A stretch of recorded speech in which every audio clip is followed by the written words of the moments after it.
2013 жылдың қорытындысы бойынша Қазақстан құны 1,2 миллиард ақш долларына тең 4 миллион 922,8 мың тонна астық экспорттапты.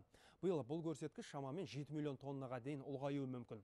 Қазақстан астығының 98%-дан астамы жыл сайын дәстүрлі түрде Ресей, Әзербайжан, Өзбекстан, Тәжікстан, Иран, Қырғызстан, Түркия және Қытайға экспортқа шығарылады. Ауыл шаруашылығы министрі Асылжан Мамытбеков биыл сыртқа шығарылатын астық көлемі шамамен 7 миллион тонна көлемінде болатынын айтты. Оның пікірінше экспорт болжамы ойдағыдай орындалады.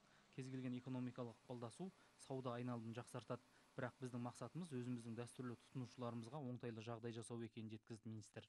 Унификацию железнодорожных тарифов. Теміржол және өзге де тарифтердің бірізділігін ескерсек, қазақстандық астықтың Қара немесе Балтық теңіздерінде бәсекеге қабілетті болуына мүмкіндік көп.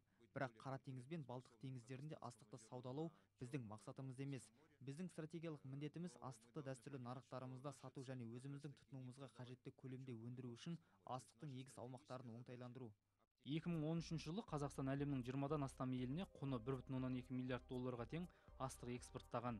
Мәселен, Ресейге 1 миллионға жуық, Әзербайжанға 927 мың, Өзбекстанға 737, Тәжікстанға 651, Иранға 615, Қырғызстанға 336, Түркияға 191, Грузияға 171, ал Қытайға 124 мың тонна астық жөнелтіпті. Ықпалдасу үдерістері айырбас сауданы жүргізуге мүмкіндік береді. Сондықтан қазіргі уақытта Ресей Федерациясының ауыл шаруашылығы министрлігімен айырбас сауда мәселелері талқыланып жатыр, деді министр. Например, регион Москва. Мәскеуліктер жылына 2 миллион тонна астықты тұтынады. Мәскеуге астық Ресейдің оңтүстік өңірлерінен жеткізіледі. Оған кететін теміржол шығындары шамамен 30 мың долларды құрайды. Мәскеуге астықты біздің жеткізуіміз және айырбас сауданы жүргізу әлдеқайда тиімді. Ықпалдасу үдерісі мұндай сауда келісімдерін іске асыруға мүмкіндік береді. Қазіргі уақытта ауыл шаруашылығы министрлігі Қазақстанның бидай, бұршақ және майлы дәнді дақылдарын Қытай мен Оңтүстік Шығыс Азия елдеріне экспорттауды қолға алды.